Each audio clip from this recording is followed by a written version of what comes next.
Hello, everybody, and happy holidays. Yeah, hi. I am sick, but that didn't stop me from being here. Woo! Woo for sickness. Nothing can stop us from cracking some nuts. Oh boy. Oh, to explain. We're coming in with this energy Yeah, from James. yes. Yeah, I was Better gonna to crack some nuts than to nut some cracks. Am I right, ladies? Okay, to explain what all of that means, we got a special holiday themed script reading. Yeah, we got a special holiday themed script reading. A few weeks ago, I put out a little prompt where I was like, cursed holiday movies, anyone? And by a landslide, the winner was Barbie in the Nutcracker. Sorry, I can't Naturally. even the sentence. Naturally. Yeah, of course. That absolutely early 2000s icon. Obviously. Yes. My favorite isekai. So we've actually got we've actually got two crews doing this. We're going to do this on two different nights. I'm currently talking with our first group here, which I'll quickly go down the list. It consists of Naomi. Say hi. Hi. Yeah, everybody say hi. We got Dio.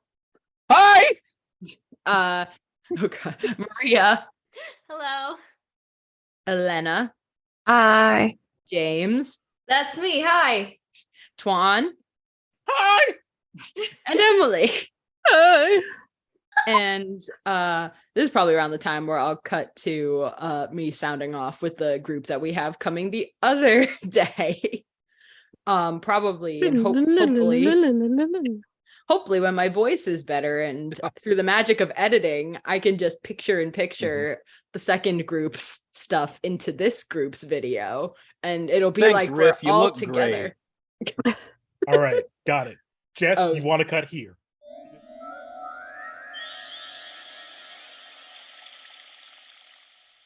Hello, and we are back. This is the Jess of Christmas future here. So here to telling you you're gonna die. I was gonna say picking up where Jess of Christmas past left off in the Wednesday recording. Let's introduce those few people who are here to record right now. We got Riff. Mm-hmm. And that's me. Yep. Yeah. Hello. Yeah, and we got AJ. I did not hear you. I just said hi. Oh. Meg the Egg, Lundquist. Hello, I'm happy to be here. Yep. And Dio again. Hi, Dio. Verbal confirmation. Good.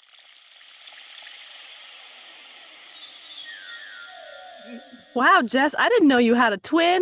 This is Oh. crazy. That's bananas, dude. All right, now That's you can cut back in. Yeah, this is a good start, everyone. All right. Is that wrong? So for this lovely scripted reading of Barbie and the Nutcracker, we've got a special, once again, Heinous Investigations themed cast. I will be attempting to narrate in character tonight, but chances are, once again, as I mentioned, through the magic of editing, I will hopefully sound much better a few days from now. Yeah, I'm probably just gonna fully bail a huge chunk in because Emily and Naomi ended up taking over for very sick past Jess, and they did such a good job that I was like, yeah, sure. Maria will be taking on her role of Jenny as Barbie / Clara for this entry. Clara. Yes. We've got Dio doing a couple things, as Dio tends to do. We got Frank doing his best grumpy old man impression as, ooh, car honked outside. Thanks for that, car. It's just celebrating Frank. I mean, just so excited. honestly, that checks out. Yo, who's catcalling Frank out there? I'll come beat you up. All of us. Okay, so Frank doing his best grumpy old man impression as grandfather Drosselmeyer. Also, if Jenny is Barbie / Clara, obviously Orville will have to be the Nutcracker, as the ship demands. As the ship course. demands.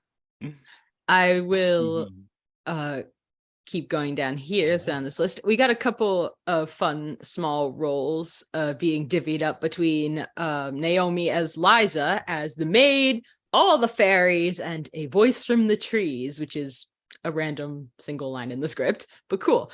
Now we've got we got Cersei as Aunt Elizabeth, the owl, and a couple of mouse soldiers. And then we've got Elena as Miriam as Major Mint. That's going to be interesting.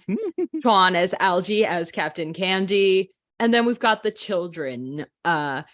Rachel as Kelly and the Peppermint Girl. And I think this is when I would be cutting back once again to the other group, where we will have Benji as Tommy and the gingerbread boy. Oh, good lord, what is happening in the chat? Oh, I should have. Sorry, in the chat I said Captain Candy's nuts, and I realized I should have said Candy's nuts get cracked or something, like something thematic and funny, and I totally missed the opportunity. Totally missed the opportunity. Thanks. That's a shame. Don't worry, Thanks, I filled it guys. with like. Yeah, I was gonna say Algie's got you. Algie can fill Algie being Toan. Yeah, I appreciate it. this is, there's always something every time we try to start one of these. Here we are, and we are going to get going. But before I hand things back to previous Jess, I need to make a quick announcement in that we changed a bunch of social media handle stuff to make it easier to find us, because our main podcast is Heinous Investigations, so everything is heinous now. You can now find us, if you haven't already followed us, you can find us on Instagram at _HeinouSpod, because stupid regular Heinous Pod was taken. Who do they think they are? TikTok at HeinouSpod, no underscore, just HeinouSpod. Twitter at HeinouSpod. And Reddit, Redbubble, and YouTube are all the same, because they make it much harder to change things. But that's okay. So, come find us, come support us. We have a Patreon. And at patreon.com/wildlypods. So yeah, all good? Okay, here we go. Let's do Mon. Oh god. Well, Doctor, it looks like it's time for us to do the Heinous Investigations holiday special. Would you be up to narrate first? No, please, up to you. But it's the holidays, and you are all technically guests in my home. I feel it's only right that you start us off. I'm flattered, but I'd be remiss if you didn't have the honor of... Will somebody just start the damn reading already? So I'll start us off then. I think that would be wise, yes. All right then. The movie opens on Bobby and Kelly in a dance studio, practicing the dance of the Sugar Plum Fairy. Kelly attempts to mimic Bobby's motions, but stumbles. You almost had it, Kelly. Here, let me show you. Bobby demonstrates the dance move again for Kelly. Kelly lets out a sigh and tries to follow along with Bobby, only to fall a second time. She sits down in frustration. Oh, I'm never gonna get all of these steps right, Barbie. Bobby walks over to the boombox near the bar and pauses the music. If you keep practicing, you will. She joins Kelly on the ground. But what if I freeze out there in front of everybody? You gotta just find the courage to try, like Clara. Clara? From the ballet? Uh-huh. You see, Clara lost her parents when she was very young. She and her little brother Tommy were being raised by their grandfather Drosselmeyer. He loved them, but he was very stern. The camera pans out the window of the studio and into the snow, transitioning into a shot of a snow globe inside the Drosselmeyer home. Clara, played by Bobby, is seen admiring the globe in a daydream. Oh, Frank is an old man. Ooh. Candles! We need more candles! He notices Clara's daydreaming. Clara, please, no more daydreaming. We have to finish decorating before our guests arrive. Clara faces him and puts her hands behind her back sheepishly. Yes, Grandfather. The doorbell chimes, catching the attention of Grandfather Drosselmeyer, who pulls out his pocket watch to check the time. Oh, 22 minutes early. Such bad manners. Grandfather Drosselmeyer leaves to get the door, while Clara turns back around to help their maid finish decorating. She unravels a small pink box and pulls out a glass ornament of a ballerina. It's beautiful, miss. Mother gave this to me the Christmas I saw my first ballet. The maid smiles at Clara, then turns to grab more decorations from a box behind her. Clara carefully hangs the glass ornament on one of the boughs of the Christmas tree. Oh dear. Clara faces her.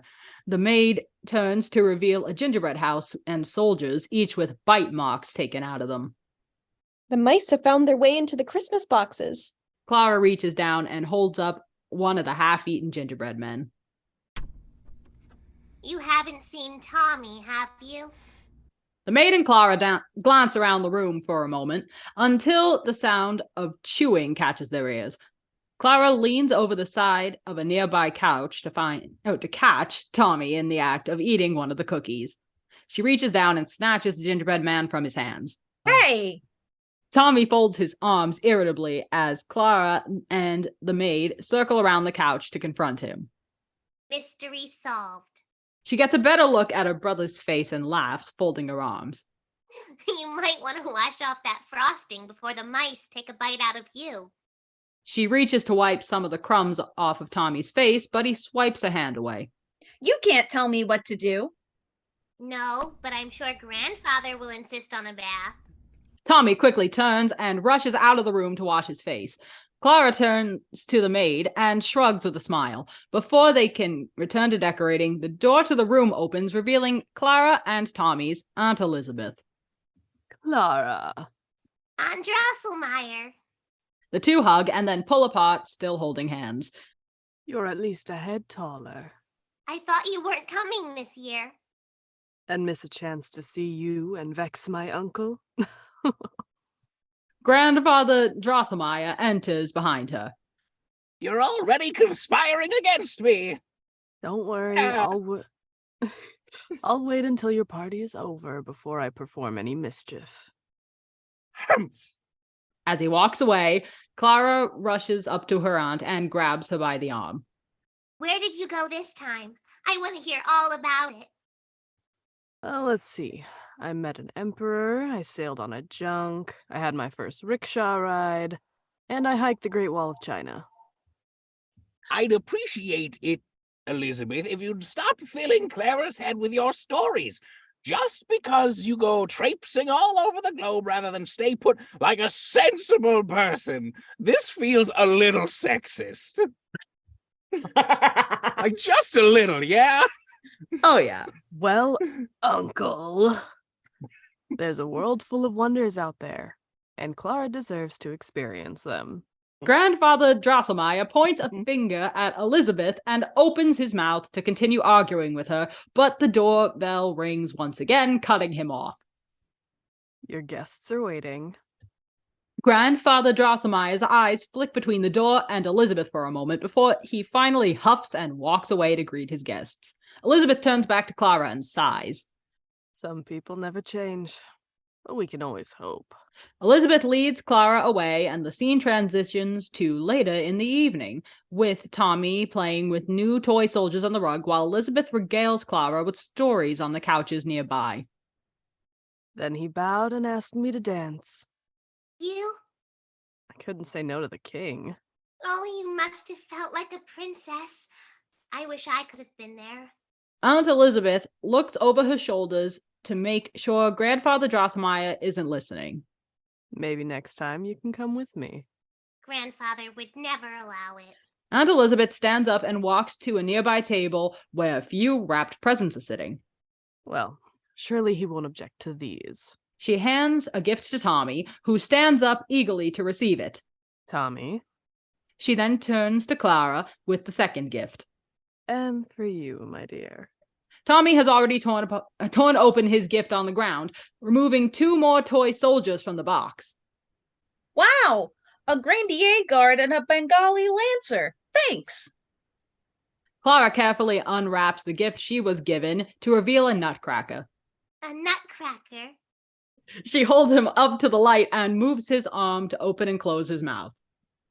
He's wonderful. Thank you, Aunt Elizabeth. She stands and hugs Elizabeth. He sure is ugly. Tommy! On the outside, maybe, but inside beats the heart of a prince. Literally. What? Then I'll use him to command my army. He stands and tries to wrench the Nutcracker from Clara's hands. Hey! The two wrestle over the toy for a moment before Tommy finally yanks it from Clara's hands. In the process of pulling the toy away from Clara, Tommy unintentionally breaks the left arm of the doll. He holds it up to Clara shamefully. Sorry. Clara swipes the toy away from her brother furiously. You're impossible. Yeah, get him, yes, get him, yes. She turns and sits down on the couch, cradling the Nutcracker in her arms. She speaks to it. Don't be too angry with Tommy. I'm sure he didn't mean to hurt you. That won't hold up in court. Clara reaches over and grabs a nearby ribbon, and with it fashions a sling for the Nutcracker's broken arm. As she picks up the Nutcracker, his eyes twinkle magically for a moment. Clara stares fondly at the doll as the scene fades to later in the night. It's nearing midnight, and Clara has fallen asleep on the couch with the Nutcracker in her arms. Grandfather Drosselmeyer leans over the side of the couch, and Aunt Elizabeth enters behind him. Oh, shit. It's time we wake her. Spoil a beautiful dream? Nah, let her sleep. Clara's not a child anymore. She deserves the chance to follow her dreams. A young girl needs to be responsible and practical. Clara is responsible. You raised her well. Enough, Uncle. It's time you trusted her to grow up and make her own decisions. Her own choices. Same thing. Grandfather Drosselmeyer grumbles to himself as he adjusts the grandfather clock. It's late, and I clearly lost this argument. I'll see you in the morning. Oh, God, a paragraph. He turns and leaves the room. Aunt Elizabeth adjusts Clara's blanket and smiles at her fondly before leaving. The camera pans over the room before falling on the grandfather clock, which has a wooden owl carved into the top of it.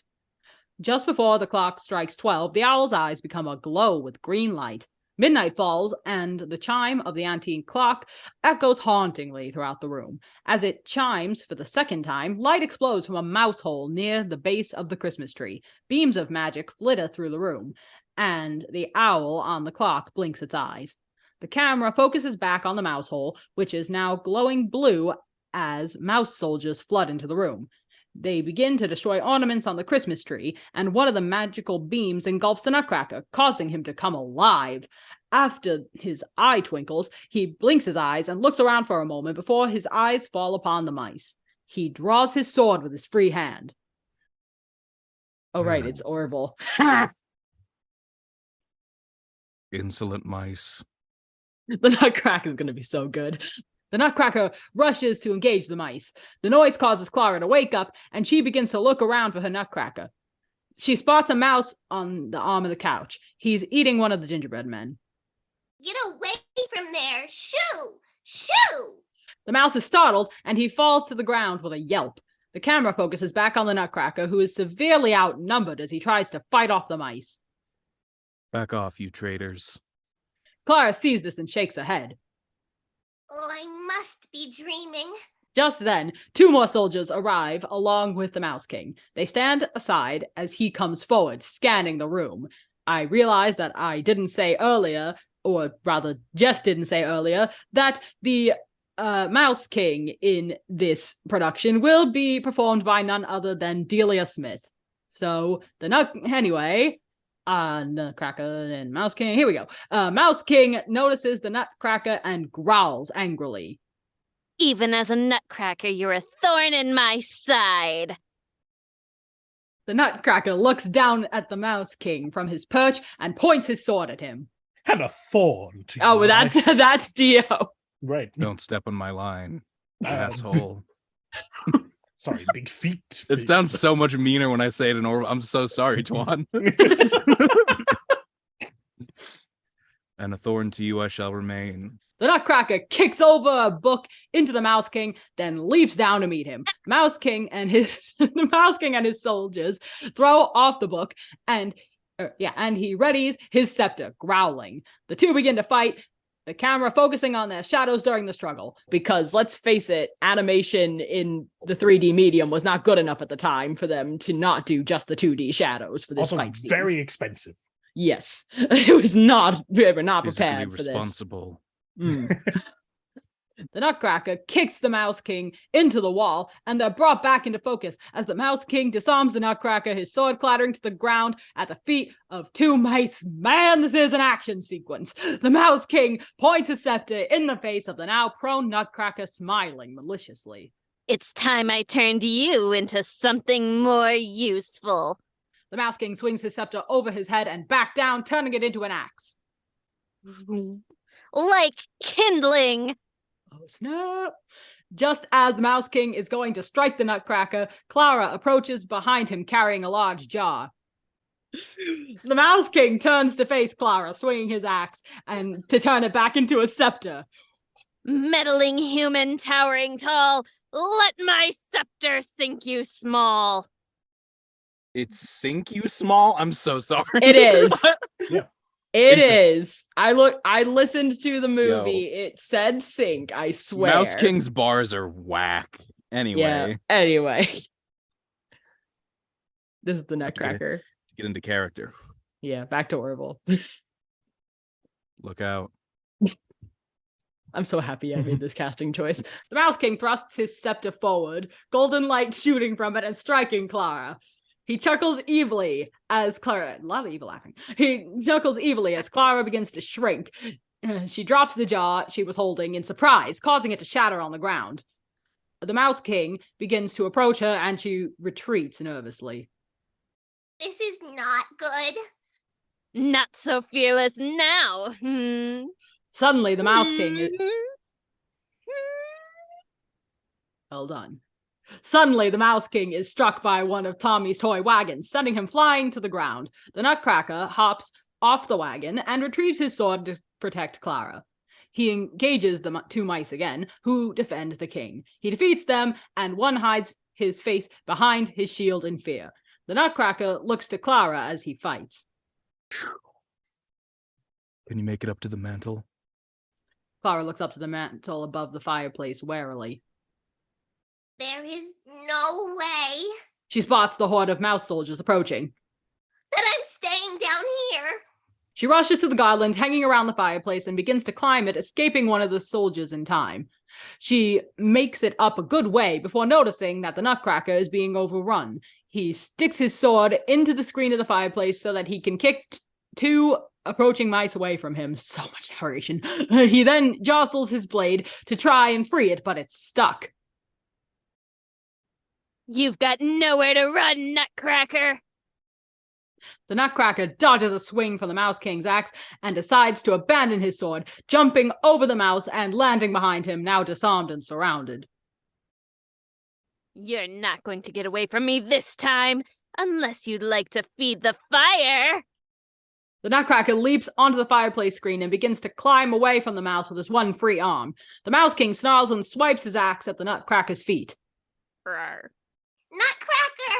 The Nutcracker escapes the axe's swing and climbs higher and leaps from the fireplace screen and onto the garland on the opposite side of the fireplace from Clara. He holds himself up by a bauble hanging from the garland, swinging to get his feet under himself. As he struggles, the Mouse King changes his scepter once again, this time into a crossbow. He fires a bolt, shattering the bauble that the Nutcracker was trying to hold on to. The mouse looks to see if the Nutcracker fell, only to realize he's now dangling from the garland with his good arm. The Mouse King lines up another shot, but Clara interrupts.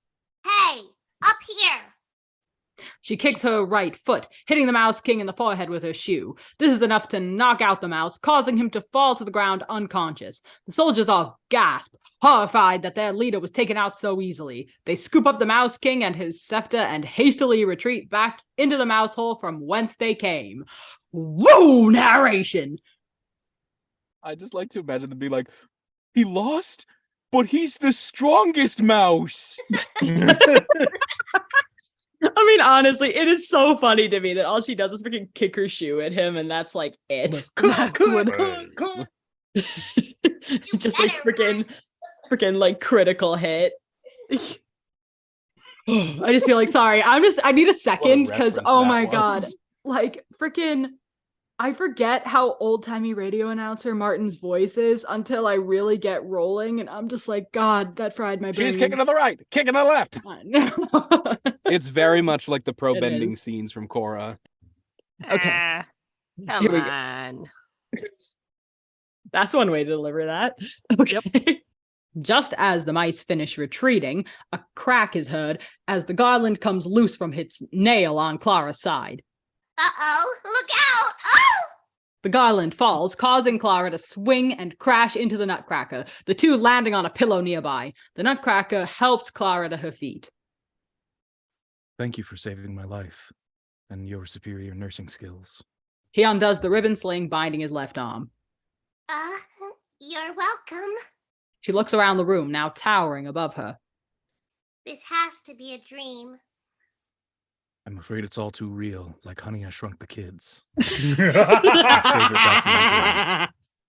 He frees his sword from the fireplace screen. And I've got to return home to Parthenia while I have the chance. Well then, would you mind changing me back before you go? Remember, I used to be taller. Wow, no way. I can't wait to say this line in Orville's voice.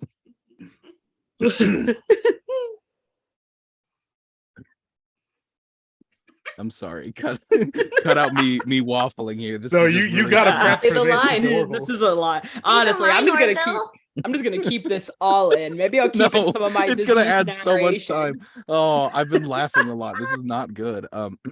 This is what our fans expect from us. It's raw. It's real. Sorry, that was not helpful. Sorry. Okay. I'm afraid only the sugar plum Nope. You can do it. I believe in you. Messed up the line. Do it I'm again. afraid That's only it. the sugar plum princess can reverse the Mouse King's spell. Sugar Plum Princess? Yes, I've been trying to find her since the Mouse King turned me into a nutcracker. You mean you used to be... Not a nutcracker. The owl swoops down. Oh, wow. Martin, right. He The owl means hot. He means hot. Yes, he does. The owl swoops down from its perch on the grandfather clock, hooting as it flies. Hoot. Clara runs away, and the Nutcracker draws his sword defensively, eyeing the owl as it soars overhead. I choose to just say hoot before every owl line now. Okay. Hoot. Perhaps I can help. Clara scurries out from under the couch. Hoot. You will find the Sugar Plum Princess on an island across the Sea of Storms. But it's impossible to cross the Sea of Storms. Hoot. It's dangerous, yes, but not impossible. The Nutcracker walks away towards the mouse hole, but Clara pauses, looking between him. Actually, to buy a bird.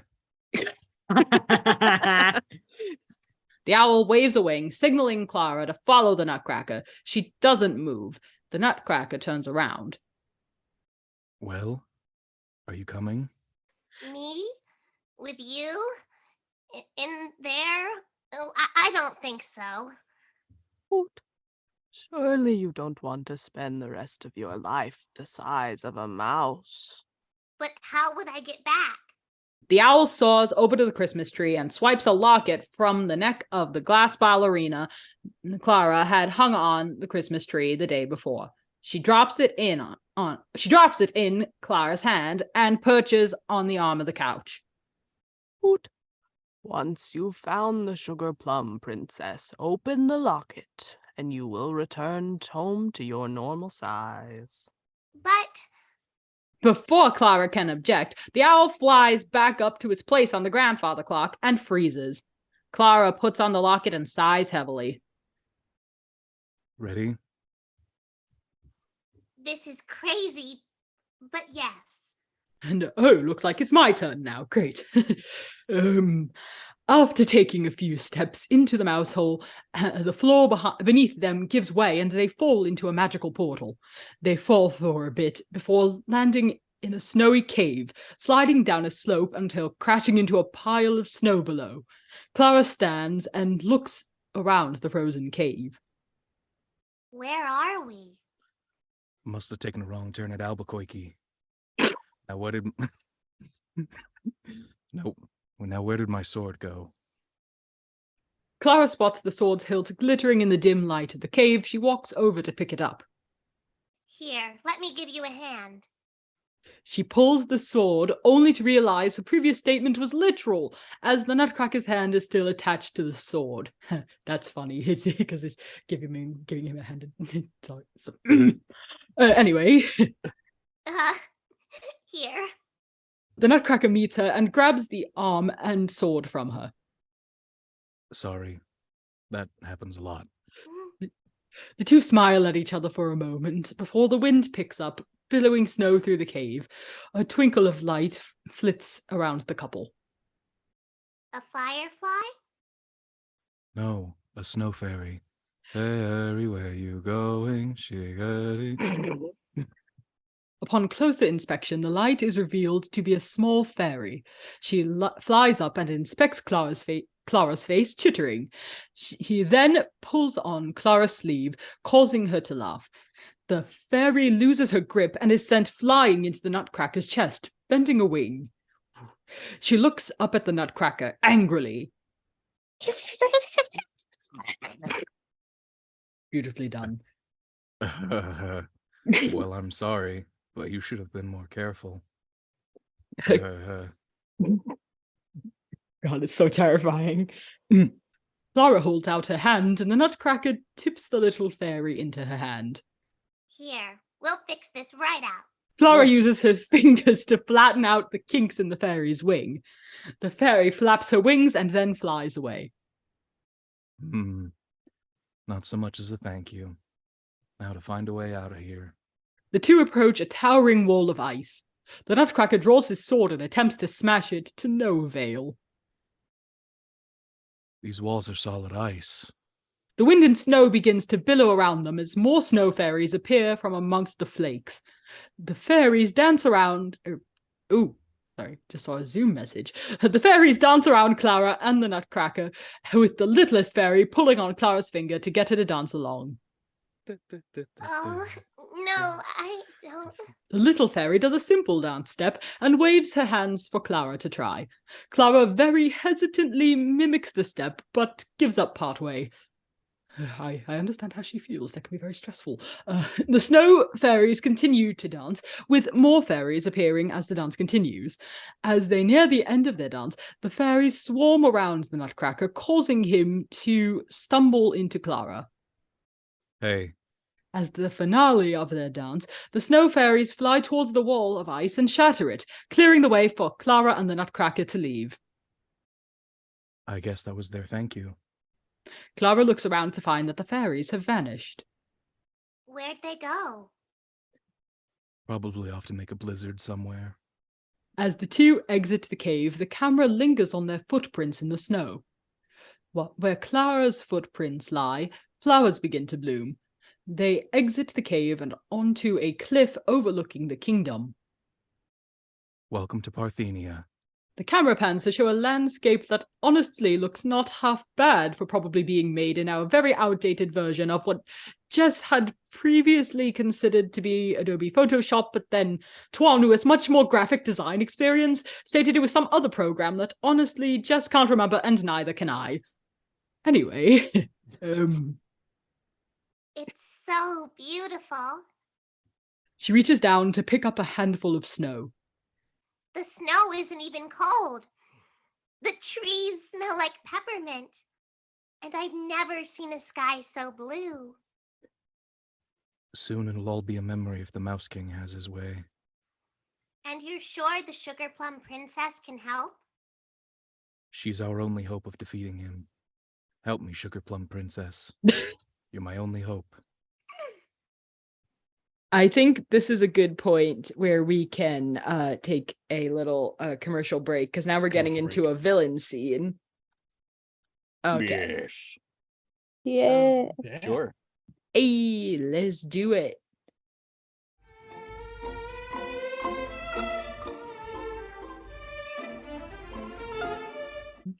All right. The duo walks past a tree where a bat is hanging.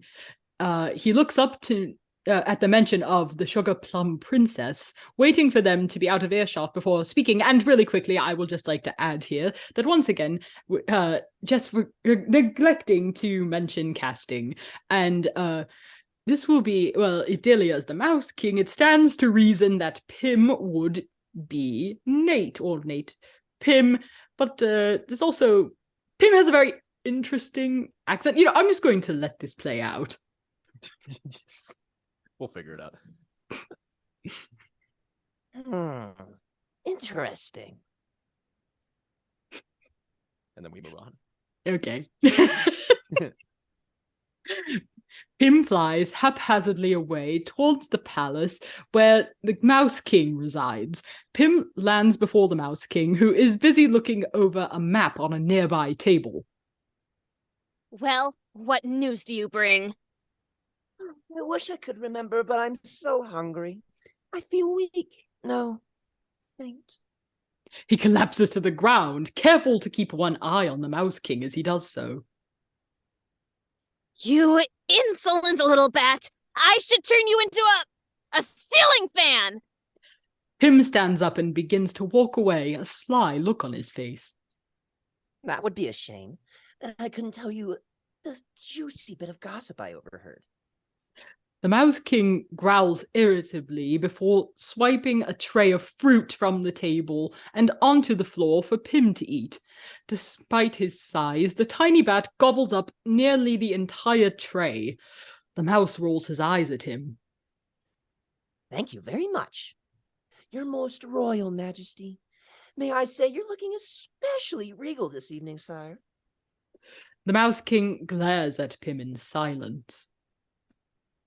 Right. Well, for starters, Nutcracker's back. What? Here? And he's got some girl with him.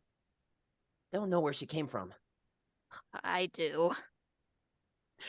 The Mouse King grimaces and rubs his head. Now, here comes the good part. They're looking for a Sugar Plum Princess who could supposedly defeat you. The Mouse King's eyes grow wide. According to the Nutcracker. Sugar Plum Princess? I've never heard of a Sugar Plum Princess.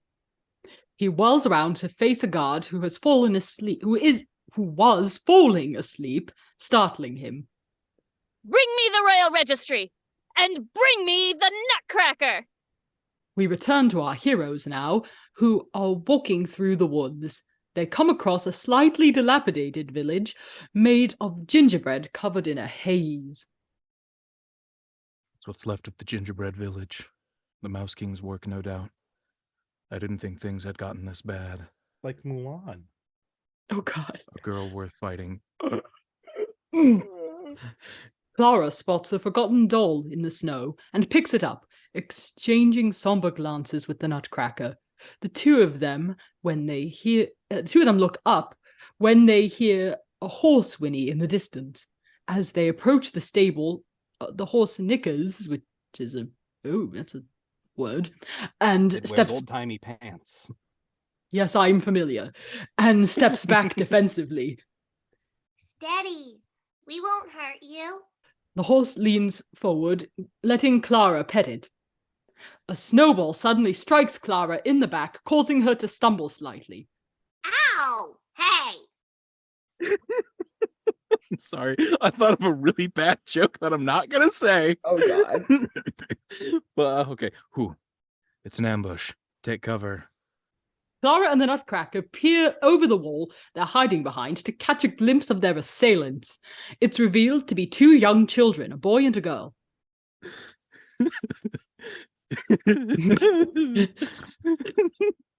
I know where you're going. Don't you do it. I'm not. No, the time has already passed. I'm not going to say it. It was on that previous line, but I'm thinking about it and I'm laughing. No.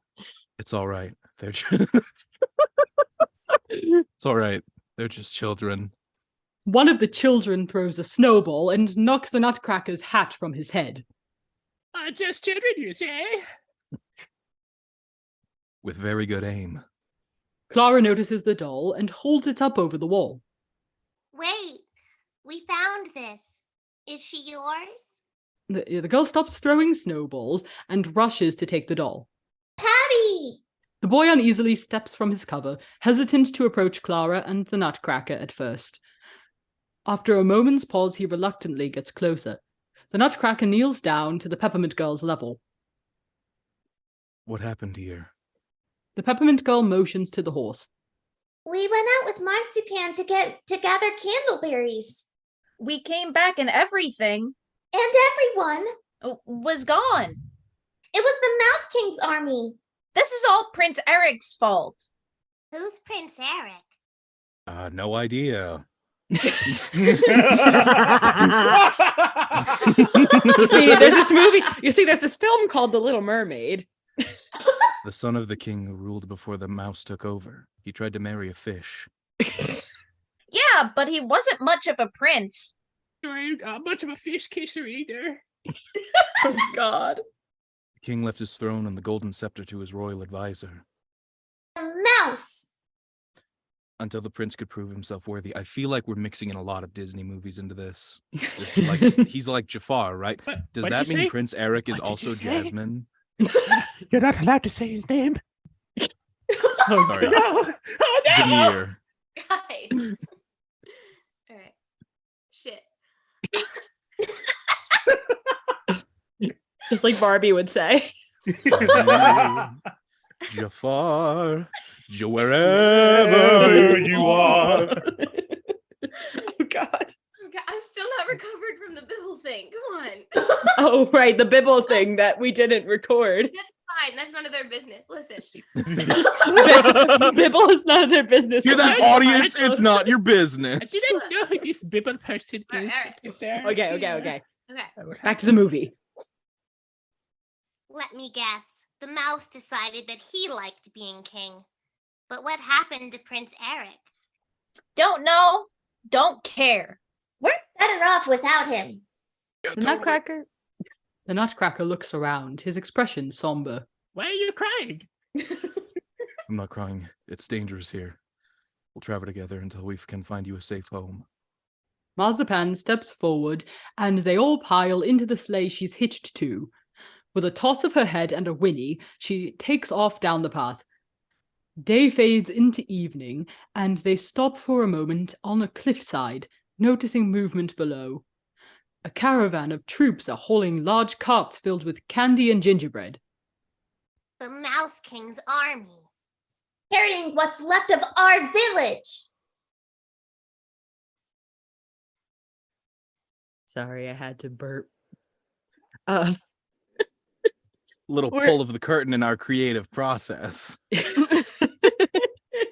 See, a lot of people don't know this. SAG-AFTRA has rules for when you can take a burp break.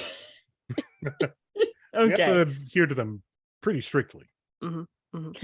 They're startled by the sound of Marzipan neighing in fear. Two mice have grabbed her reins and are tugging on them. She charges through them and away, sending them toppling to the ground. One mouse looks up and notices the group on the hillside. There they are. The mouse soldiers all grab their weapons and begin closing in on them. Come on! Well done, Cersei. I'm walking in. Clara looks around nervously before waving the group to follow her. Come on, into the woods.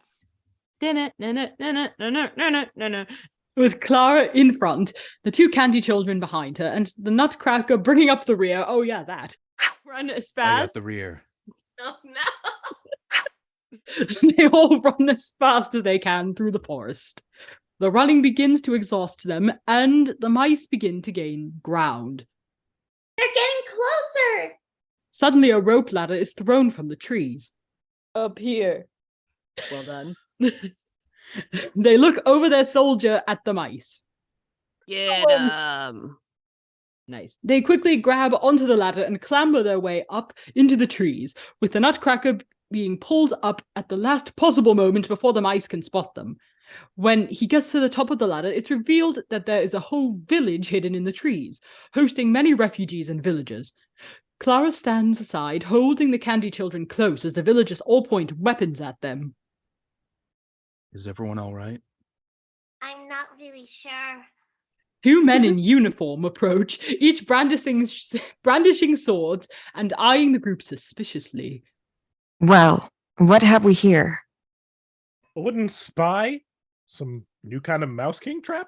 Major Mint catches a glimpse of Clara and the children. Kidnappers as well. Hijos de su puta madre. Yes. Improvement to the original movie. Yeah, what she said. I know just enough Spanish to get to.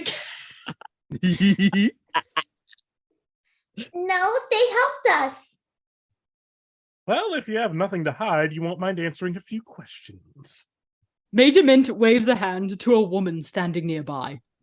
Come, children. Masha will take care of you. The children uneasily approach the woman, and as they do, Captain Candy gestures to them to come inside. Oh, well, them being, this is an odd direction. Captain Candy gestures to Clara and the Nutcracker to come inside. Clara, leave this strange man and woman and go to this strange woman. Clara looks back at the children one last time before joining Major Mint and Captain Candy for questioning. Right. Let's start with who you are and what you're doing here. I'm Nutcracker. I'm Nutcracker. This is Clara. He doesn't even have a fake name. He's just Nutcracker. I am not the Nutcracker. Nutcracker. My parents were very uncreative. Yeah, that there is not creative. A very original name. Could have done a little better, I think. I am Nutcracker. This is woman. Hi, woman. We need more of your kind around here. We need more of you. This is what an alien would think a human looks like. I'm Nutcracker. This is not going well for you. I have a lot of weapons. I'm not afraid to use them. I'm doing my best. I'm Nutcracker. This is Clara. We're both victims of the Mouse King's magic. I became Nutcracker. We're trying to find the only one who can defeat him. The Sugar Plum Princess? The Sugar Plum Princess? I've never heard such a ridiculous story. It's the truth. Told to me by Prince Eric himself, my close personal friend, Prince Eric, who I know very well. Eric. He's the reason we're in this mess. Ooh. If it weren't for that reckless boy, the Mouse King wouldn't be turning everyone into knickknacks. And also, I thought his name was Carlton. Nice. You make the prince sound pretty awful. Awful? That's a compliment. He was useless, lazy, and irresponsible. Wow, we're really sure we're not talking about Carlton? And a glorified ambulance chaser. Hold on, this wooden puppet seems to be turning red. Is he about to combust? All right. Oh Lord. The Nutcracker looks away as Major Mint gets closer. Captain Candy comes up behind the Major to pull him away from the Nutcracker. Major, I mean, you're forgetting that Prince Eric was my friend as well? Captain Candy, you're forgetting that I am your superior. Captain Candy rolls his eyes. Authority. I had high hopes for that boy. No matter. I've got more important things to think about, like keeping what's left of our subjects safe from that stupid Mouse King. And perhaps you should be looking for the princess too. I don't have time to search for some sugar pie plum imaginary princess. Now hold on a minute, Major. I know a little bit about made-up stories actually being real. They may be telling the truth. Once overheard the king telling Prince Eric about the princess, this powerful princess. Princess of Power? The Princess of Power? Oh. Sorry. Shira. Adora. The king himself believed in your magic, and we've tried everything else to defeat the mouse. The grand mouse up in his house. Do you know where she is? We've learned she's on an island across the Sea of Storms. Oh, very well.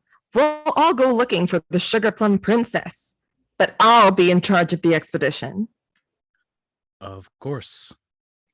As Clara and the Nutcracker turn to leave, Captain Candy catches the Nutcracker by the arm. So, do you know what became of Prince Eric? The Mouse King destroyed him. Damn. The captain bows his head somberly. Father, help. The captain bows his head somberly as Clara and the Nutcracker exit. The scene fades back to the Mouse King's palace as he questions two of the guards responsible for hunting down the Nutcracker. So, you're telling me that the Nutcracker, a wooden utensil, managed to escape a well-armed fighting squadron unharmed? And instead of fleeing into the hills, you choose to return to me and report your incompetence! Why don't you just blow him up with your scepter, sire? Are you doing a different accent for Nate now? I can't tell if the British is actually working for me. Just do it. It's all good. Yeah. I mean, I'm just enjoying the ride. Yeah. Why don't you just blast him with your scepter, sire? I suppose I could. He swings his scepter, transforming it into a sword, causing the two soldiers to gasp nervously. But I find its power to transform the incompetent much more gratifying. The trick is making you useful. He tosses the sword into the air, transforming it back into a scepter. Pim, how are we doing with statuary? Pim opens a door, revealing a room filled with frozen statues of other unfortunate mice. This is unsettling. Is this a children's film? Full up, your lordiness. Lawn ornaments? Pim pulls back a curtain, revealing a courtyard filled with more unfortunate souls turned into statues. That's like a song in that other movie. Too much ornament, not enough lawn. Paperweights? Pim lands in a cupboard filled with paperweights made of yet more mouse troops frozen in stone. Covered. Ugh. What does one create for the palace that has everything? Pim lands next to the soldiers. How about bookends, since there's two of them? The soldiers shiver at the sound of that and try to say no. Ha! Wonderful idea, Pim. I do believe I'm starting to rub off on you. Pim is flattered. The Mouse King begins to wave his scepter in a circle, the gem glowing with golden light as he chants his spell. Since other tasks posed a challenge to thee, you shall be bookends for eternity! Very nice. Thank you. The mice beg to be spared, only for the Mouse King's spell to strike them and turn them into a pair of haunting bookends. It really is haunting, the film. It's a very striking image. Look it up. The Mouse King returns to the desk near his throne and opens the registry. He flips through it a moment before pausing on a page. As he does this, Pim tries to stand on one of the bookends but falls to the ground. Here it is. The Sugar Plum Princess. Kind, clever, and brave. That's it. That's it? That's it! In a rage, he throws the book against a nearby column. Where is she? He stares at the columns for a moment before getting an idea. He snatches his scepter from the table. I suppose I shall just have to reduce the Nutcracker to a pile of splinters before he can find her. He points his scepter at the column. Rock that will walk, destroy whom I seek. Carnage and havoc will be yours to wreak. The column explodes into pieces as the spell hits it, then reforms into a towering stone monster. Pim yelps at the sight of the monster, cowering in fear. The monster lets out a terrifying roar, causing Pim to scream and run away. It ate you. You might want to go again. Find the wooden man and crush him. The rock giant turns and lumbers away, his footsteps thundering through the room. Pim peeks from his hiding place to watch it leave. Follow him, Pimmy. He's a bit rough around the edges and may need some guidance. You want me to babysit a rock? The Mouse King scowls at Pim, tapping his scepter against his hand impatiently. All right. Better than being a rock? He flutters away out a window into the moonlit sky. The scene changes back to the village in the trees, oh thank goodness, where Clara is tucking the candy children in for bed. What about Marzipan? Oh, I'm sure she'll be fine. And you'll be staying here with Masha until we get back, okay? Okay. Good night. Good night, Clara. And this time I said it right. Honestly, you could say it. But honestly, they do say it Clara in the movie, but I think we all are pretty much on the Clara train. Good night, Clarice. Good night, Sleep with Clara. one eye open. Clara walks out to a balcony where she finds the Nutcracker sitting alone. She sits down next to him. Can't sleep.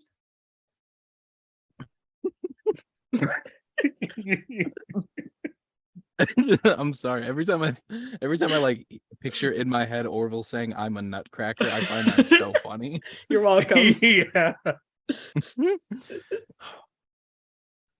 I'm a nutcracker. Sleep seems kind of pointless. Sleep seems kind of pointless. More than a nutcracker, Prince Eric. What? Honestly, what led her to this assumption? There was nothing for her to go on. Nope. The Nutcracker's eyes grow wide, and he looks to Clara in surprise. Why haven't you told anyone? I'm surprised you could read my micro expressions on my wooden face. It was really easy. You get kind of jumpy anytime anyone mentions Prince Eric. Your dumb little teeth would chatter every time you did.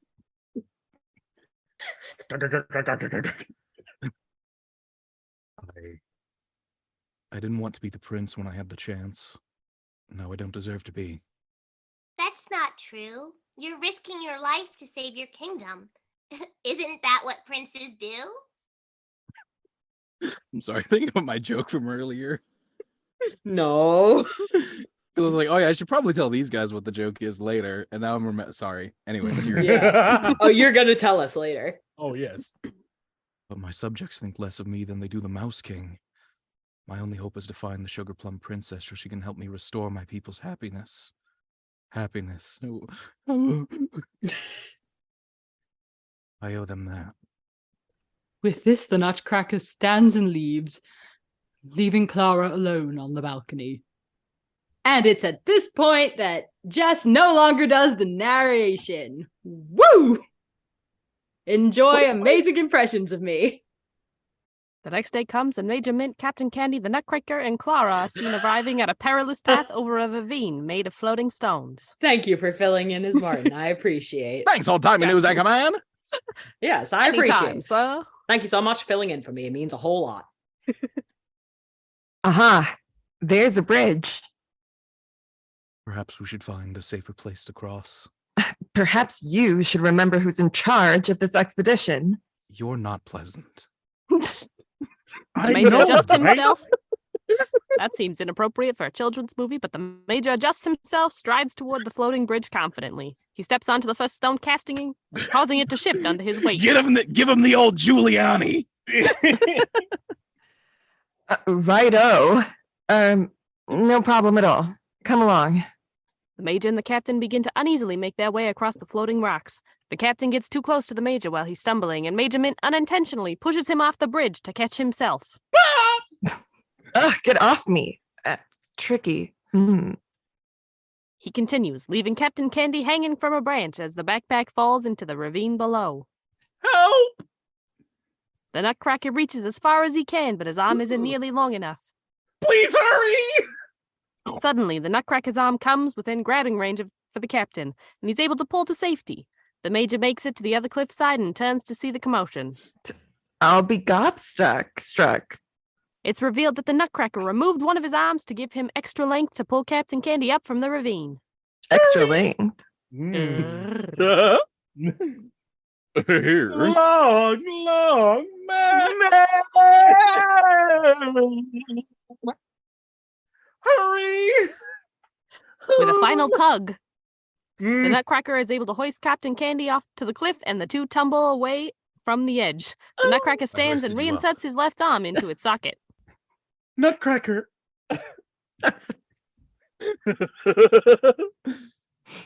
Sorry. Didn't have any rope. The captain takes a few breaths.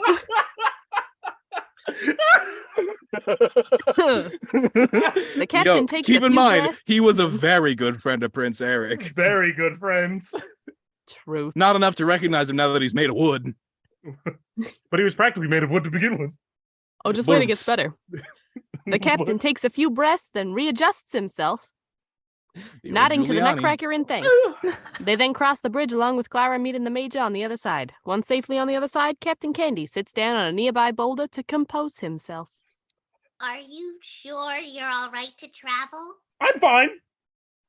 Please don't worry about me. Okay. Bad luck about your knapsack. Now we'll be needing more supplies. Supplies? Thanks to you, I almost fell into a ravine. Well, don't blame me for your sloppy footwork and general clumsiness. Besides, you got extra length from the Nutcracker. It's fine. Clumsy? I'm clumsy? Major Mint begins to walk away. You're the blundering clodhopper.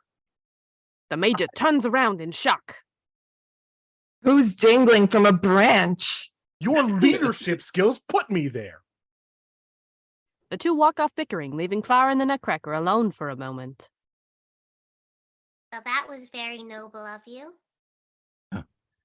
Least I could do for an old friend. Least I could do for a roommate. Least I could do for the best roommate in the whole world. The two leave to follow Major Mint and Captain Candy. Time passes and the party arrives at the shoreline, the sky overcast and rumbling with distant thunder. They look down at a nearby dock and see a few tattered ships run aground next to it. The captain and I will make a boat seaworthy, while you two gather supplies. I was a good seaman back in the day. The Major walks away and Captain Candy follows him, but not before shrugging at Clara and the Nutcracker. Clara, come with me. He leads her to an arid canyon filled with dying trees and yellowing grass.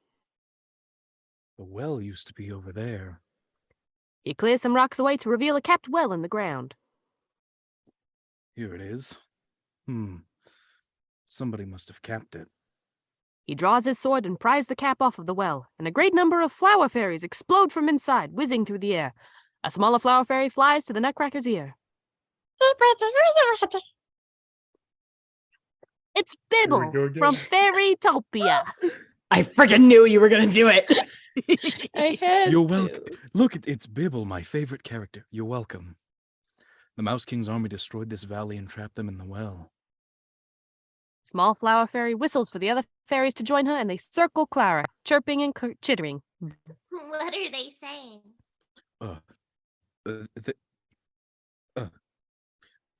They say you're beautiful. Oh. Clara looks away bashfully, and the flower fairies giggle at the sight. They then begin to dance around the valley, causing the plants to all spring to life once again. Flowers bloom, the dying trees sprout leaves and produce apples. As Clara and the Nutcracker walk through the woods, a flower fairy playfully drops some apple on his head. One falls into his hand, and he tosses it into the air. Supplies. Clara begins to pick apples from the tree, and as she does so, more flower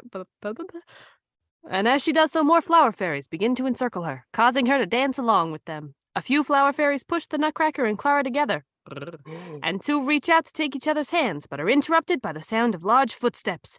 The flower fairies gasp and scatter at the sight of the approaching rock giant. Run. The giant tramples the orchard as it chases after Clara and the Nutcracker. Major Mint and Captain Candy are already readying a boat to be pushed into the water when they hear the approaching footsteps. Major! Major, Captain. Major Mint leans on the boat impatiently. Ay Dios, what's she carrying on about now? Probably saw a snake or a spider or... Rock giant! Flower and the Nutcracker race down the hill as the giant comes into view. It was a rock monster. Great googly. Great googly moogly.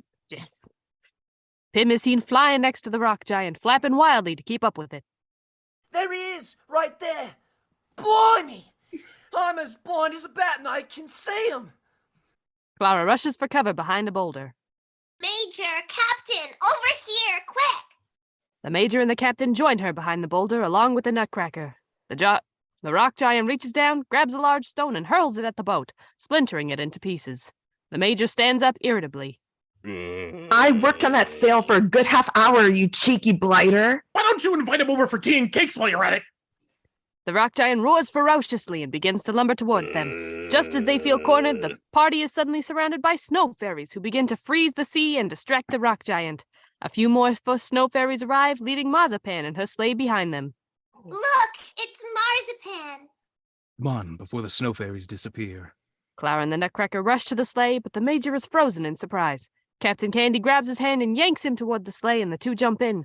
Flicking the reins, Marzipan speeds across the ice, and the rock giant begins to follow, undeterred by the fairies. He'll break through the ice! Major Mint looks back at the monster, who doesn't seem to be putting a dent in the ice. It seems Bibble did the job too well. The Nutcracker leans forward and grabs the reins from Major Mint's hands, tugging Marzipan to a halt. He then leaps from the sleigh and draws his sword, rushing to confront the giant. I would never say this, but a sword's not going to do you any good, lad. You'll be pulverized. Please be careful. The Nutcracker slides to a halt, raising his sword over his head. Talk Don't about worry. length. Wood floats. He brings his sword down, jabbing the ice and causing it to crack and split. Rock doesn't. Hurry! Come on, put some zing into it. I'm zinging as hard as I can.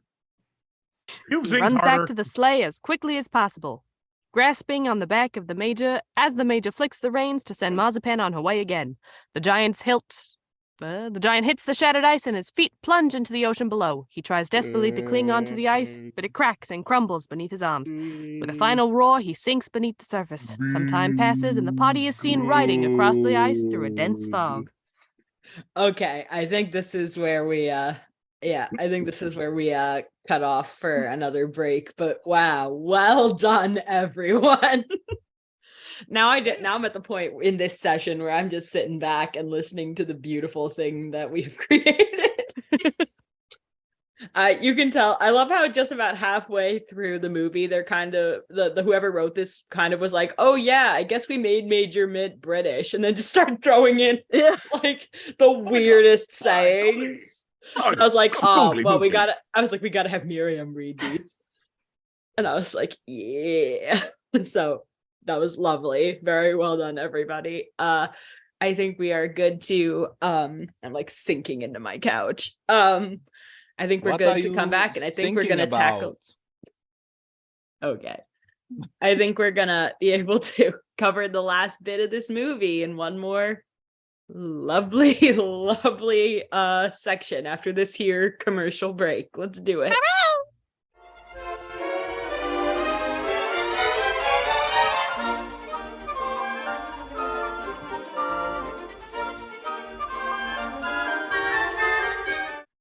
Oh shit, it's my line next. That's why we haven't started. Hey, I'm muted in this session now. I'm just watching the chaos. I'm just vibing. If this fog doesn't lift, we'll never find the princess's island. And if we don't, does it matter? You battled the Mouse King army, rescued Captain Candy, and saved us from a vicious pile of rock, all without the Sugar Plum Princess. The Mouse King is too powerful to take on alone. He's the strongest of the mice.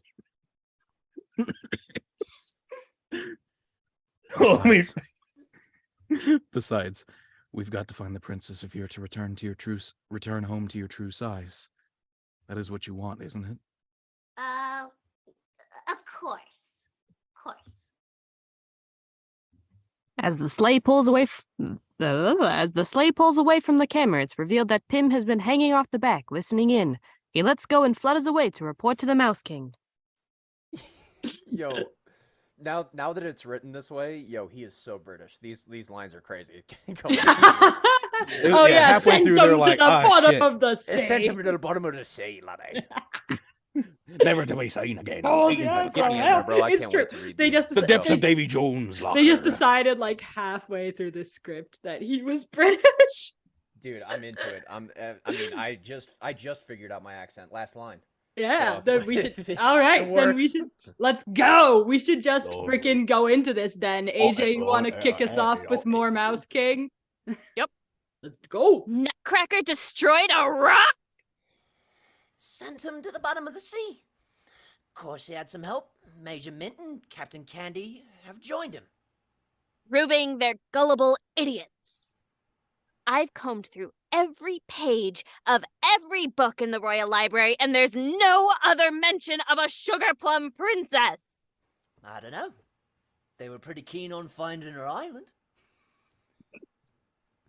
Oh, Martin has a line. I'll just do it. The Mouse King furiously slams the hilt of his scepter on the ground.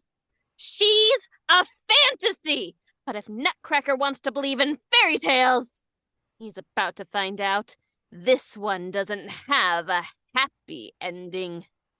The scene fades back to the group in the fog, which is far denser now. Major Mint pulls on the reins, causing Marzipan to stop.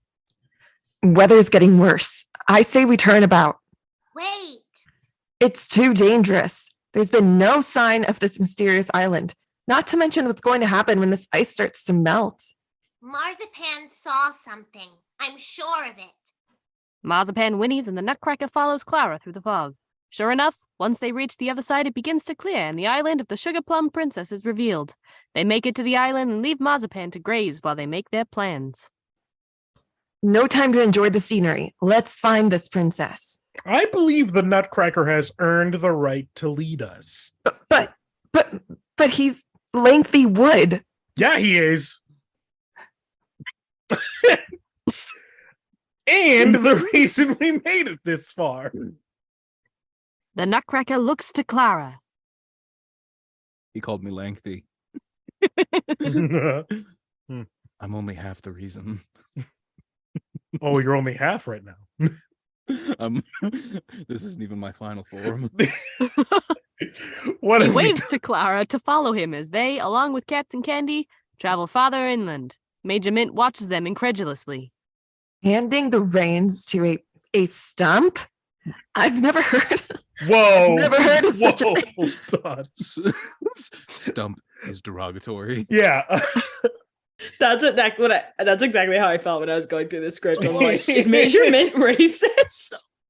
I mean, Major Mint he's an old dude, all right. That's true. Old war vet. Nevertheless, he follows after them.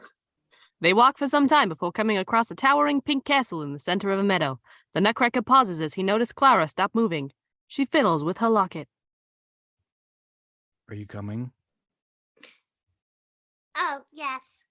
The Nutcracker, Major Mint, and Captain Candy go ahead as Clara sighs, hanging behind. They approach the castle and the doors hang open for them. The doors open for them. When they walk inside, however, they quickly realize the place was fake. A cage falling onto them, carried by bats. Good job, mate. Off to the palace. No.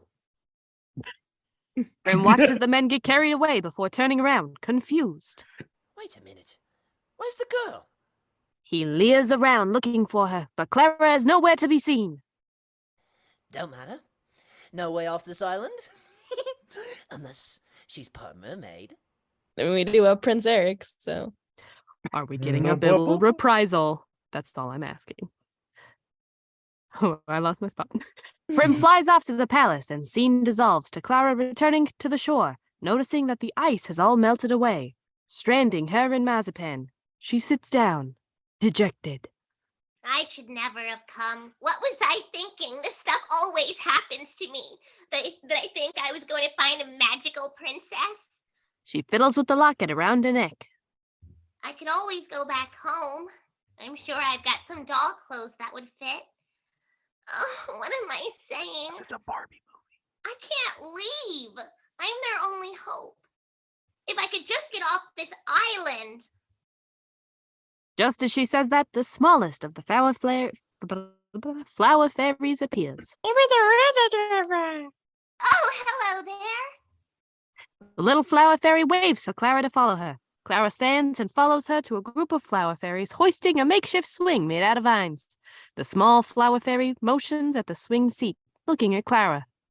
Are you sure about this? The flower fairy nods eagerly, waving for Clara to hurry. Clara sits down on the swing.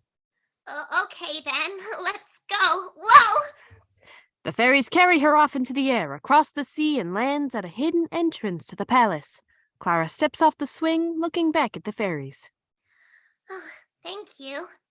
The fairies all chitter and quickly fly away. Clara sneaks her way into the palace, careful to avoid any guards she comes across. As she does this, I can't say flower apparently in this accent. The flower fairies fly to the village in the trees to rally the refugees. They're right. It's time we stood up to the mouse. The peasants cheer. Let's kill some fucking rodents! Woo! That's the Werther's original, just in the back. The peasants cheer, and as the camera pans out, Pym is revealed to be listening, raising an eyebrow. The scene changes back to Clara, who has managed to sneak out to a balcony. She peers over the ledge to see the Mouse King ordering his troops to build a bonfire. More wood! I want this to be an unforgettable show. The Mouse King glances up at where Clara is standing, causing her to gasp and quickly hide behind a column. Clara sneaks away from the balcony and back into the palace. She follows a hallway to a spiral staircase into the dungeon. The Mouse King is shown pacing in the courtyard when Pym arrives. Pimple! All is right with the world. I've got the Nutcracker, and soon my worries will be over. Well, that ain't really true, sire. Oh? It seems your subjects are planning a uprising. What? He snatches Pym by the feet and dangles him in front of his face. I want every last villager, fairy, and general troublemaker rounded up to witness this display of my absolute power. I'll get right on that, sire. Pym smiles nervously. Yeah, I almost forgot my accent. Pym smiles nervously as the Mouse King snarls at him, tightening his grip. Sire, I can feel my toes. Pym twiddles his toes, causing the Mouse King to throw him aside angrily. Pym flies off into the sky as the scene transitions back to Clara as she makes her way through the dungeons. She rounds a corner and is startled by a pair of guards. Oh, there you are. The king needs you right away in the courtyard. And he said if you didn't hurry, you'd spend the rest of your lives as houseflies. Or was it horseflies? The guards, deceived by Clara's story and frightened for their well-being, quickly dash off to the courtyard, leaving the door unguarded. Clara lets out a sigh of relief before opening the door with some keys hanging on a nearby wall. Upon entering the room, she finds it entirely empty. She turns to leave, but pauses. Clara. What's wrong with the girl? We can see her, but she can't see us. Captain Candy knocks on the prison wall. Or hear us, apparently. It's revealed that the Nutcracker, Major Mint, and Captain Candy are trapped within an invisible prison. A wavering vision of them appears. Why would the Mouse King post guards on an empty room? Clara. Clara reaches a hand out and steps forward, only for her hand to make contact with the invisible prison. As the camera pans, it's revealed she unknowingly has her hand in the same place as the Nutcracker's, on the other side of the glass. The Nutcracker smiles. Clara turns around and grabs an unlit torch from a nearby sconce and uses it to shatter the magical cell, revealing the prisoners. Clara rushes to hug the Nutcracker, only for the two to quickly step away from each other, bashfully. Major Mint folds his arm impatiently, and Captain Candy covers his eyes. I didn't see nothing. I ain't no snitch. We got to get out of here. The Mouse King is building a bonfire. Hold on. I doubt it's to warm up the palace. The men follow Clara out of the dungeon as the scene changes back to the Mouse King in the courtyard, now filled with the kingdom's citizens. Clara, the Nutcracker, and the Major, the Captain, are seen watching from the balcony above. Sugar Plum Princess or no Sugar Plum Princess, that rat's got to be stopped. He leaps onto the edge in clear view of the Mouse King. Is this any way to run a kingdom, Mouse? Ha! You're just in time for your party. He points his scepter at the bonfire, setting it ablaze. The Nutcracker leaps from the ledge, two of the Mouse King's guards breaking his fall. He takes one of their swords and points it at the mouse. Hey, how come you didn't rhyme to light that fire? That seems really inconsistent. Shut up! Shut your face hole! It's a cantrip. There's more to being a king than having a crown. Oh, suddenly you're an expert? You'll never gain their loyalty until you've earned their respect. I don't need their loyalty. I don't even need them. He rounds on the peasants, brandishing his scepter. Those peasants who do challenge me, living statuary be! Yo. That was like when Vanilla Ice rhymed Vandor with Candle. Takes real skill to do that. Magic explodes from the crown of his scepter, striking the peasants one by one, turning them to stone. Horrified by his act, the Nutcracker engages the Mouse King. The two duel for a moment, and the Nutcracker pushes the mouse back until he falls into a nearby wagon. King of mice who talks all the time, why don't you come up with some better rhymes? Scrappy little Nutcracker. I'm afraid I underestimated you. With the brawn of 20 and 6, I'll smite my enemy into sticks! Yeah. The Mouse King's spell envelops himself, causing him to grow in size. He roars as he reaches his full height, swinging his scepter madly at the Nutcracker. He beats the Nutcracker savagely until he smashes into the side of the bonfire, sinking to the ground. Nutcracker! Clara joins him on the ground, looking up from the Mouse King as he looms over them. I'll give you a choice, Nutcracker. Dismemberment or barbecue? No! Clara stands up and puts herself between the giant mouse and the Nutcracker. That's not an option. Nothing but a coward hiding behind a magic wand. I obviously didn't shrink you small enough. Your mouth is still much too big. But that is about to change. Clara leers at the Mouse King as he raises his scepter over his head. Behind her, the Nutcracker wearily grabs the sword lying beside him. Who the one who vexes me? Smaller you will be! No! The Nutcracker throws his sword between the mouse and Clara, reflecting the spell back at the caster. The impact sends the Nutcracker to the ground. The spell hits the Mouse King, causing his scepter to vanish as he begins to shrink. What? The crown the Mouse King wore clatters to the ground around him, as he is now the size of a normal mouse. Terrified, he squeaks and scurries away, jumping through a sewer grate.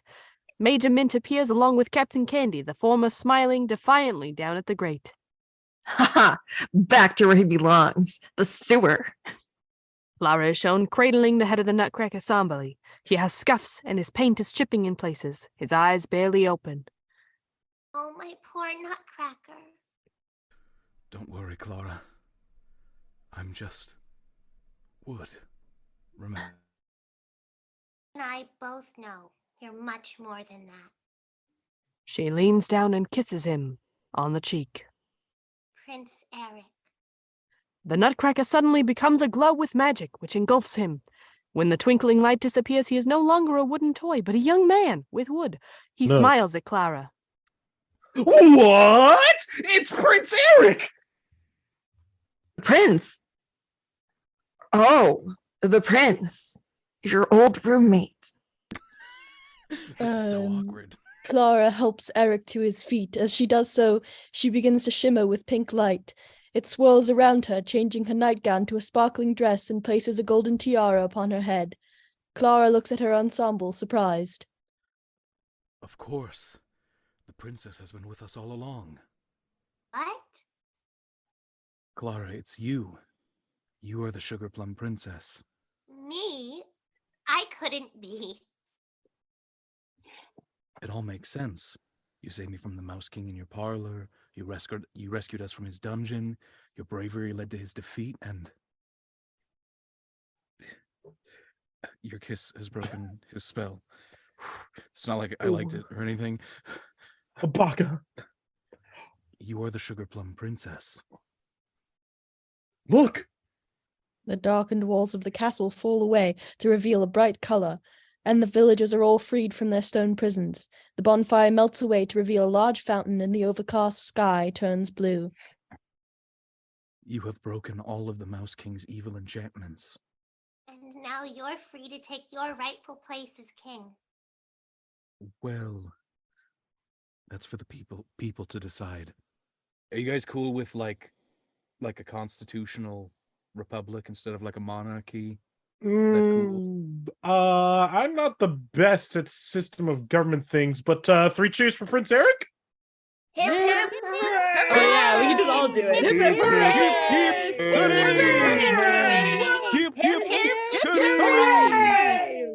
You look so lit now. The flower fairies fly overhead, causing rose petals to fall about the courtyard as the villagers begin to merrily dance. The gingerbread boy and the peppermint girl dance a small jig, and then when the music changes, the major and the captain step forwards. The two dance to Trepak, only to end up falling over each other by the end.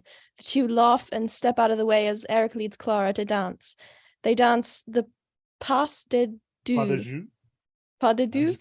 Pas de deux. Pas de deux. And as they do, the Mouse King's magic around the kingdom fully vanishes. What? Once they finish dancing, the crowd cheers, and the flower fairies bring Clara a bouquet. I can speak. Thank you, friends. As your king, I will let the wise leadership of my father be my guide. The crowd cheers some more, and Eric turns to Clara.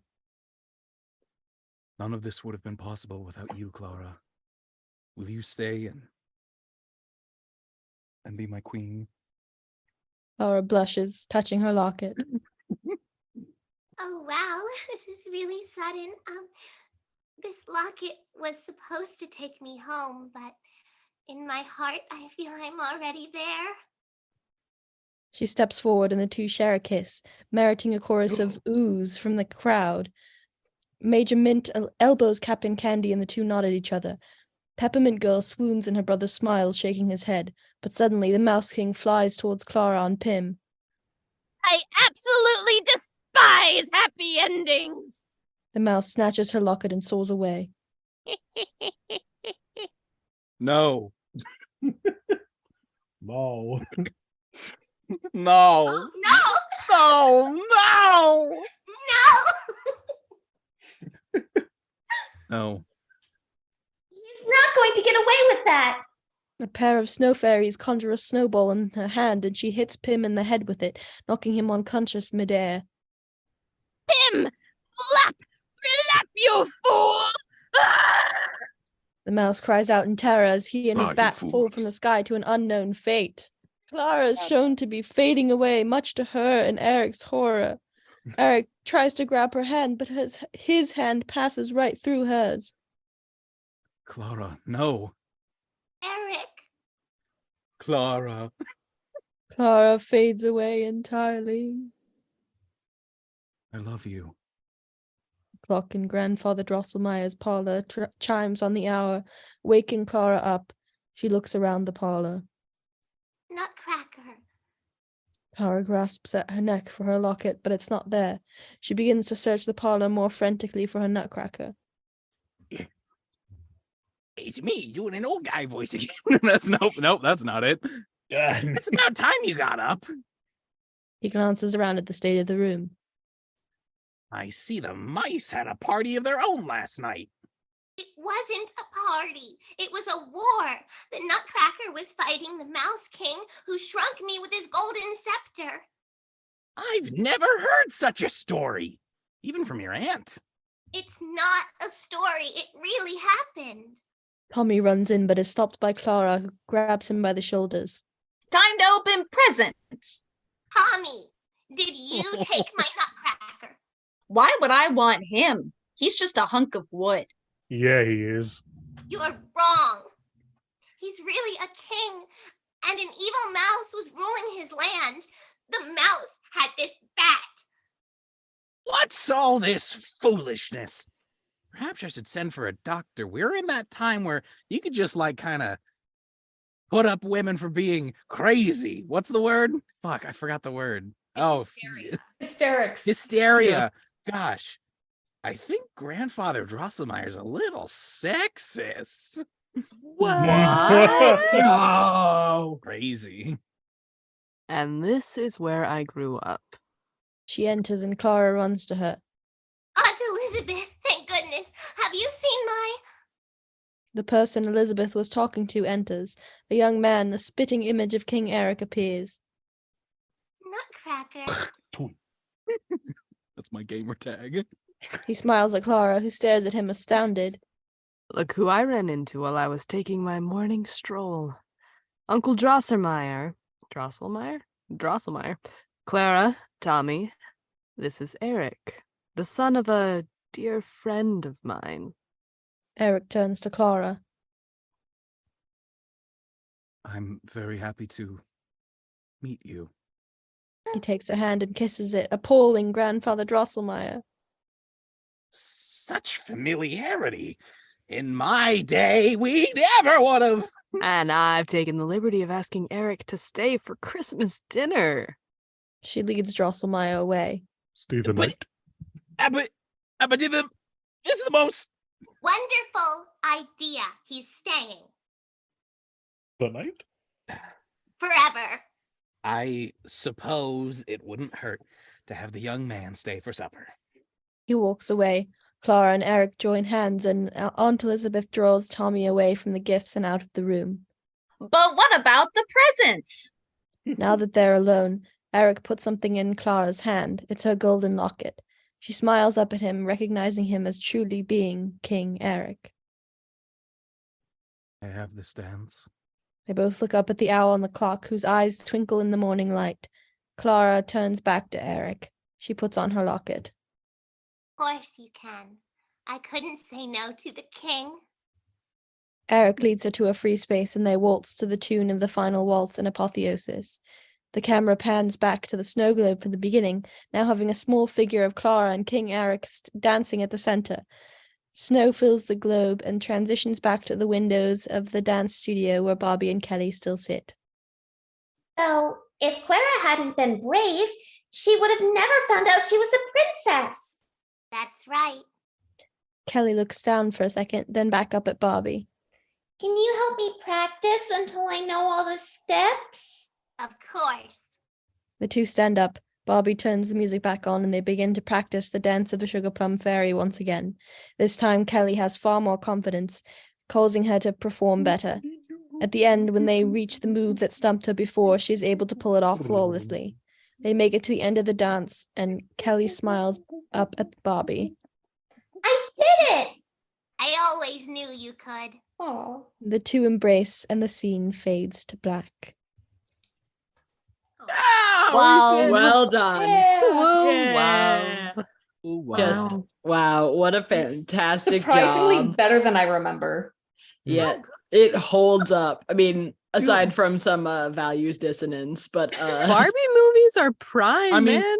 No, to be fair, I think the It values was set in the was olden very days. intentional. Yeah, because I don't know, Barbie movies have always been, at least from my experience of the ones that I've seen and greatly enjoyed, they kind of do a good job of empowering their female characters. Oh yeah, So, like, hell yeah. So like sexist pricks just kind of exist in that movie to be shown that they're wrong. I mean, but don't awesome. yeah, well, I mean, sexist pricks exist in life, and to get proven that they're wrong. Isn't that what Barbie itself was about? Yeah. Yeah. Well, I don't know about in the beginning, but that's like the big push now of like, yeah, girls can do anything. Yeah. Just true. Yeah, thanks. Anything. Thanks, Mattel. Princess and the Pauper when. True. Nice. I'm just like you. You're Just like me. That is what it freaking. We'll just do the entire Barbie film canon. We should. I'm not opposed. Do it. Go. All right. Do we all right get now? to take turns as Bibble throughout the fairy tale? Who gets the Bibble card this Who time? gets the Bibble casting? There's just a random Bibble Just a alarm wheel. that goes Frankly, off. there's enough like speechless, like wordless animal sidekicks in every single one. You could just have that be Bibble. You could just every have time. Bibble Very, every time. very true. Nothing's stopping us. Or some animal sidekicks who say things who probably shouldn't, who can be replaced by Bibble. Yes. Bibble Yes, this, yes, yes. Bibble that. They can't all be Bibble. But yeah, this was great, and thank you so much to you guys who covered for my narration in this first tier session. I appreciate it, and it was a nice little holiday gift to me to just watch the chaos and step back a teeny bit, because wow, every time you guys just impress me with something new. Sorry that I started at Martin and then, or kind of not even Martin, but kind of Martin, and then just devolved into somewhat Into New England. vaguely New York-esque. Boston. It's totally, Boston. it's, I mean, We're like, here. I was getting a little concerned for a bit. I was like, oh, am I just replaceable? No, impossible. But yeah, False. no, I mean, Impossible. I think this whole crew knows that accents and voices are work. And I just get Yeah. to appreciate you guys always. And we appreciate all of you guys always who are Yay. listening to us. So thank you guys so much. Have a happy holiday. We're really excited because we are one step closer to working on season or series if you're in like UK or similar places too. So let's party it up. Let's celebrate this holiday, and then let's get going for the next one. Woo! Bye. Boo. Bye.